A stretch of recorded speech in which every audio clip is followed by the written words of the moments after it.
Greetings and salutations, YouTube and the internet.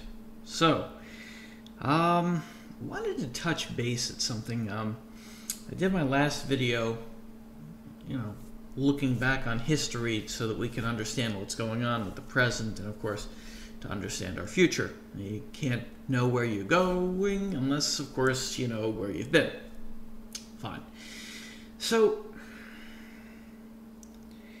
what with everything going on, with Antifa, with the whole scuffle in front of the White House yesterday, I'm recording this on the 5th of July, 2019. I wanted to touch base on this Trump derangement syndrome that seems to be so pervasive amongst those on the left. So I wanted to think back, was this, of course, the first case of people on the left losing their minds?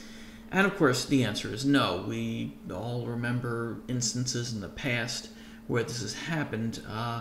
I'm the one that, strikes in my mind, given my age, is the reaction during the George W. Bush administration. Of course, there was a huge fallout from the 2000 election. Well, he stole the election, he didn't steal the election, he won, he didn't win. It came down to a few votes in South Florida. Okay? And then that's when I remember, though I can't exactly find stories about the therapy groups forming to cope with the fact that Bush is the president. This is, of course, Bush 43, George W. Bush. But I did find some appropriate information in regards to when President George Bush won his election against John Kerry. There were instances of what they called at the time PEST, post-election selection trauma. People were making fun of it, calling them pests. So the question is, why does this happen? And really, it happens. I don't want to say it doesn't happen to those on the right. There are probably those who are traumatized by it, but it happens so remarkably infrequently to those on the right.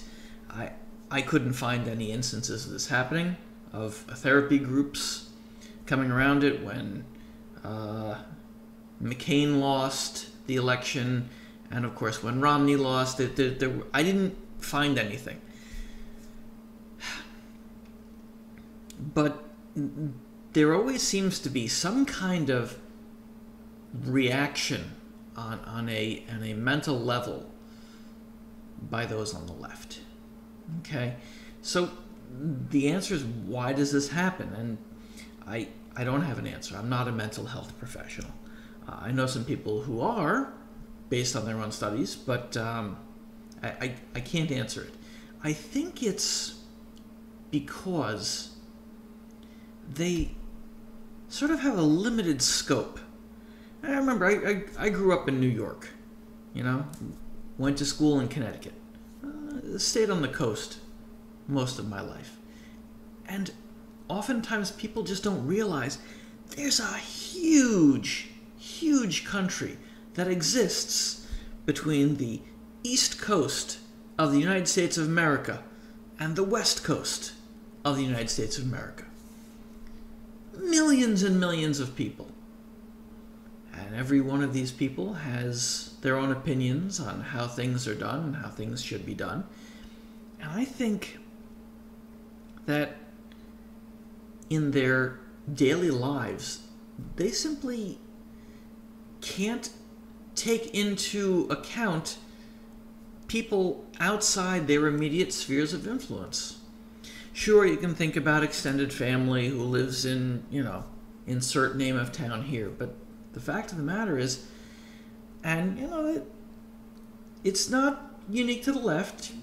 If you think about it, there are large areas where you don't put much thought into anything. When was the last time you gave any thought to the Aboriginal tribes of Australia, or the plight of people in the Congo when they're not mentioned specifically on the news? You can't take into effect everything every single day, but every 4 years, the people in between New York and California, they get a voice. And this voice is not taken into account by many on the left to far left.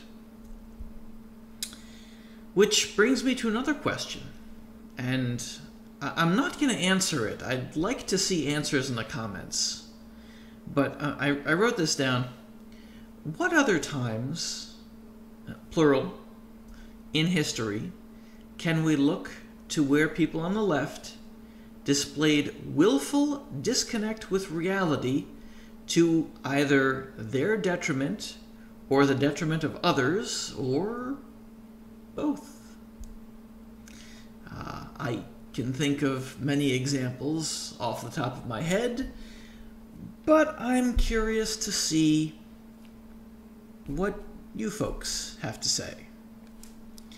Like, comment, and subscribe. Oh, and pretty please, with sugar on top, share. I think that would be nice. Be nice to get this channel remonetized, though given the content, I don't know if it ever will be. See you in the future.